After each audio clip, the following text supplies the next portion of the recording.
So I'd like to take this opportunity to say that I know nothing and I will never know anything because I'm a big, dumb, stupid face. Because for years now, I have touted myself as the forefront of Kishimoto knowledge, a man who would be able to predict anything this man could even think to write. If Kishimoto was a chess game, I was a grand master. I saw the web he was designing, the moves he was making, the shows he was planning on creating, and what direction he was bringing Boruto. I had it all strung together with red yarn like Charlie in the mailroom. My theories were being proved left and right, and I was beginning to tie them together, and I looked good for about a week. Because chapter 79 of Boruto just got, well, leaked, I guess, and I was wrong about everything. I have never had a chapter of manga leave me with as many questions as chapter 79 of Boruto has left me with. I know nothing. I do not know where this story is going, but I am along for the ride. But as somebody who at one point or another knew at least one thing about Kishimoto, I'd like to say that after reading this chapter, I can make some informed opinions about where this story may be heading. But who knows? Because apparently, I'm an idiot. We have now, in the manga of Boruto, seen the powers of God. Worldwide reality-bending powers wielded by a character who we thought was powerful, but not quite this powerful. And the entirety of the scope of Boruto has been flipped on its head in a matter of 40 pages. Everything we thought we knew about the upcoming time skip is gone. Chapter 79 of Boruto may single-handedly be the greatest thing that Kishimoto has ever created. And today, we're gonna talk about it. Now, this is gonna be my first ever manga reaction type video. As usually when a chapter of manga comes out, I try and tie it into an existing theory or something that I've been talking about already and making a video out of that, using the manga to substantiate the video. But this chapter either disproves or simply doesn't align with every single theory or idea I had about Boruto up to this moment, so it's kind of hard to substantiate anything else with this chapter. And thus today, we're just gonna be talking about the chapter and what it means for the rest of the Naruto universe. So needless to say, massive Boruto spoilers ahead. But before we get to reacting, explaining, or hypothesizing about anything, guys, please, for me, like this video, subscribe to the page, and hit that noti bell. And if you want to hear me break down some of your other favorite manga, guys, go ahead and follow my other channel, The Weeb Commander, where I talk about anything that's not Boruto or Naruto. And if you love hearing me talk about anime news, then you're gonna love my brand new podcast, Otaku's Anonymous, where me and Danny Mata break down everything that happened in anime this week, very much including chapter 79 of Boruto. So I'd like to start this video off by saying that nothing has technically been leaked. For some reason in America, we refer to the releasal of the Japanese version of the manga as a leak. See, the fastest way that you can get manga in Japan is physical copies, believe it or not. And these are almost always weekly Shonen Jumps. Every current Shonen Jump manga is released in a big old book once a week. And these are sold at gas stations and convenience stores. And these Japanese physical versions come out about 4 days before we get an English version on online manga apps like Viz or Shonen Jump Manga. And thus, they're not leaks. It's just people in Japan take pictures of all of the panels in the weekly Shonen Jump, and then those get uploaded to places like Twitter, and then fans translate them. Though the whole fan translation thing is a bit tough to find sometimes. But don't worry, I've gone to the deepest and darkest parts of the interwebs to find the sketchiest fan translations of all time. But now I know what happens in the chapter, and soon so shall you. So Boruto chapter 79 opens up exactly where chapter 78 leaves off. Boruto is still holding the eye that Kawaki slashed while he was trying to save Sarada, and Kawaki has used his ability to shrink himself to get out of Mitsuki's grasp and is running away from all of the Konoha shinobi looking for him. And Kawaki is making it incredibly difficult to find him because he has the ability to erase his chakra signature, an ability that's specific to Otsutsuki's, and an ability that he learned how to use almost preternaturally. However, by repeatedly using his Sukuna Hikona and erasing his chakra signature, Kawaki is exhausting himself, meaning that's only really a matter of time until the Konoha forces capture him again. Shikamaru is telling all of the Konoha forces to spread out and look for Kawaki, and it's at this point that Mitsuki and Sarada volunteer themselves to help in the search of Kawaki. Well, specifically, Mitsuki volunteers himself. Boruto, hearing that Mitsuki's gonna go look for Kawaki, tells Sarada to go with him. Now, this is because in chapter 75, Boruto saw saw a premonition. We saw when Ada and Damon were moved into a house with Boruto, Kawaki, Sarada, and kind of Mitsuki to keep an eye on all of them, that Boruto felt something in his Jogan eye that gave him a premonition. A premonition of Sarada saying, I found him, in Mitsuki in Sage mode saying, you've now managed to truly anger me. With the next panel being of Kawaki. This made Boruto think that at one point or another, Mitsuki and Sarada were going to come to combat against Kawaki. And since this was in chapter 75, this was before Kawaki turned traitor. I mean, it is after Kawaki killed Boruto, but before he turned traitor. And this premonition comes true to a small degree, but it happens later in the chapter, so we'll talk about it then. Just know that Boruto sends Sarada to be with Mitsuki because of this premonition. One of the advantages of Sukuna Hikona making Kawaki small and him being able to erase his chakra presence is that even Ada can't find him using her Senrigan. And Ada can see everything that's happening on Earth simultaneously. However, she has to be able to see somebody and track their chakra in order to actually find them. So it's not until Kawaki exhausts himself and unconceals his chakra presence and grows back to his usual size that Ada, who's been frantically looking for him because she is in love with him, is able to locate where he is. And upon locating where Kawaki is, she flies to his location. Now, Kawaki is immediately on the defensive because he doesn't really know Ada that much. But it's at this point that Ada tells him that she's on his side. Kawaki, realizing he has an ally, confides in Ada, telling him how he wished he wasn't this outsider and how he was actually Naruto's son. And this confession appears to activate Ada's true power. See, we all knew that Ada had a Senrigan and some charm ability that isn't technically a Shinjutsu. At least so far as Momoshiki says it's not a Shinjutsu, which left everybody around Ada curious about where this charm ability came from and what it was actually able to do. We knew that anybody who laid eyes on Ada wouldn't be able to attack her, but apparently there was something much deeper and more powerful about this charm ability. See, Ada, apparently when the person she loves confesses their deepest desires to her, is able to make those desires happen. Not in the capacity of wish granting, but adjacent to it. See, Ada, upon hearing the confession of Kawaki, grabs him and floats him into the sky. It's at this point that she releases a massive wave of energy that shoots through the entire planet. And this massive wave of energy that apparently affects the entire planet does something very big. This massive wave of energy makes Kawaki's wish come true. Now, everybody on Earth believes that Boruto is the one who killed Naruto. Not placed him in the Daikoten, killed Naruto. And that Kawaki is actually Naruto's son, Kawaki Uzumaki. Outside of that being incredibly catchy, this means that Boruto is now the public enemy one that Kawaki was, and that Kawaki is the proud son of Naruto that's been raised up in Konoha for his entire life. Everybody in Boruto's life, everybody on the planet now believes this. And it's at this point that Momoshiki chips in and reminds Boruto that he will lose everything, as Momoshiki and Otsutsuki isn't affected by Ada's charm. However, Momoshiki very much understands what's going on. And the ending of chapter 78 was Momoshiki telling Boruto that now he's lost his blue eye, he will begin to lose everything, which is the second time in the last 5 chapters that we've seen Momoshiki have some sort of future sight. But once again, we'll touch on that in a second. It's at this point, after everyone's memories are changed, that Mitsuki and Sarada stumble upon Boruto. However, instead of trying to assist Boruto in finding Kawaki, Mitsuki attacks Boruto, but not before activating his Snake Sage mode, filling the premonition that Boruto had in chapter 75, except the person that Mitsuki and Sarada were stumbling upon wasn't Kawaki, it was Boruto. So it's possible that the panel of Kawaki in his Ishiki horned state that Boruto saw in the premonition is actually how Mitsuki saw Boruto. The reason that I say how Mitsuki saw Boruto is because Sarada isn't affected by Ada's charm. Thus, she doesn't attack Boruto. She actually doesn't even understand what's going on. And it's at this point that Momoshiki reveals to Boruto that Kawaki is now viewed as the loved son of Konoha, while he is the outsider. And he says something very, and I mean very important. He says 2 paths rewritten by the power of God, which is almost definitely a reference to Shibai. The next sentence is a pure wish becomes reality. So the TLDR of the entire chapter is that Kawaki uses Ada's charm ability, which has apparently been passed down to her through Shibai, to change the entire Earth's memory about Boruto and Kawaki, switching their places for everybody except for Sarada. So like I've already stated, this chapter has left me with more questions than answers. So I want to go ahead and jump into some of those questions and possibly some of their answers. My first question revolves around the premonition that Boruto had in chapter 75. While it's obvious the premonition that Boruto had was about Mitsuki and Sarada finding him and Mitsuki attacking him, the real question is, why did Boruto have this premonition? Nobody within the Naruto or Boruto universe has future sight. The Senringan grants Ada the ability to see everything that's going on Earth and everything that's happened in the past,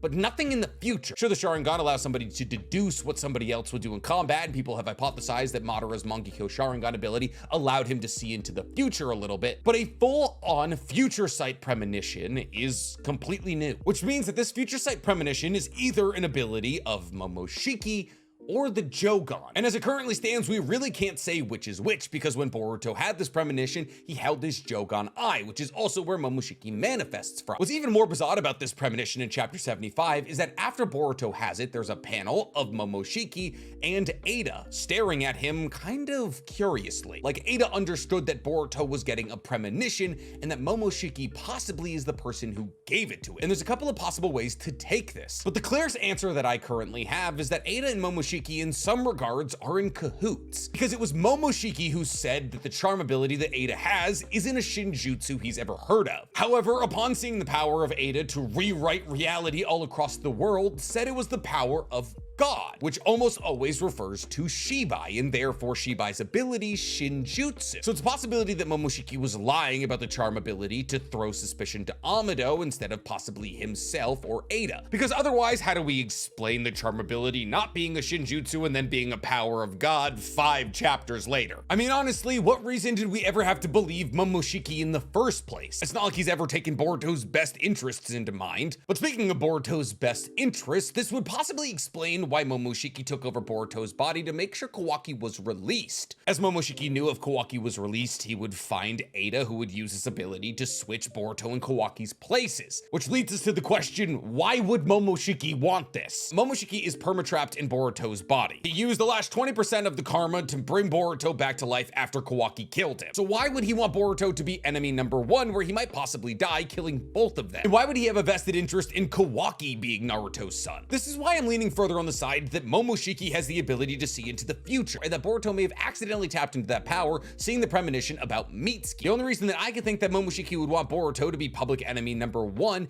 is to give him a better chance at possibly growing a chakra fruit. Like if Boruto was cast completely into darkness, he'll create a divine tree, eat the chakra fruit, and Otsutsify himself fully, pseudo bringing Momoshiki back. That is the only explanation I can even possibly speculate on, because at the end of chapter 78, Momoshiki was saying you're gonna lose everything, and then Boruto proceeded to actually lose everything. Like Momoshiki knew this was gonna happen, which once again makes me believe that he has future sight. Boruto hasn't necessarily lost everything. We know from the first couple pages of chapter 1 of Boruto that he doesn't lose his Jogan Eye, as he opens it in his battle against Kawaki. He also hasn't lost everyone, as Sarada was seemingly unaffected by Ada's blast. And if Sarada was seemingly unaffected by Ada's blast, other people may be unaffected by the blast, like Sumire, as both Sarada and Sumire weren't affected by Ada's charm. Now, using a little deductive reasoning here, Sumire and Sarada have one thing in common. Well, 2 things in common, I guess. They're both women, and they're both in love with Boruto. At least we know Sumire has a crush on Boruto. It's heavily implied that Sarada does as well. We all knew that Boruto and Sarada were gonna end up together at some point. Kishimoto wanted Naruto and Sasuke to end up together, but 2005 wasn't ready for it. So he was like, whatever, I'll make their kids kiss. So if the prerequisite for not falling for Ada's charm is being a woman and also loving Boruto, then Himawari would also fall into that category, and so would Hinata. And considering the fact that Himawari has never seen Ada, only Daemon, we don't know if Ada's charm works on Himawari. And also considering the fact that Himawari is being teased as one of the most powerful people in all of Naruto's universe, her still being on Boruto's side could actually have massive plot repercussions. But we don't know whether or not you actually have to be a woman to defect Ada's charm. It could just be loving Boruto, which would mean that Naruto would also still be on Boruto's side. Naruto himself has also not seen Ada. So the prerequisite for not falling for Ada's charm is just loving Boruto, because he's an Otsutsuki technically, and maybe can only love one Otsutsuki that's alive, because Code does technically love Ishiki. If that's the only prerequisite, then Naruto, Hinata, Himawari, Sumire, and Sarada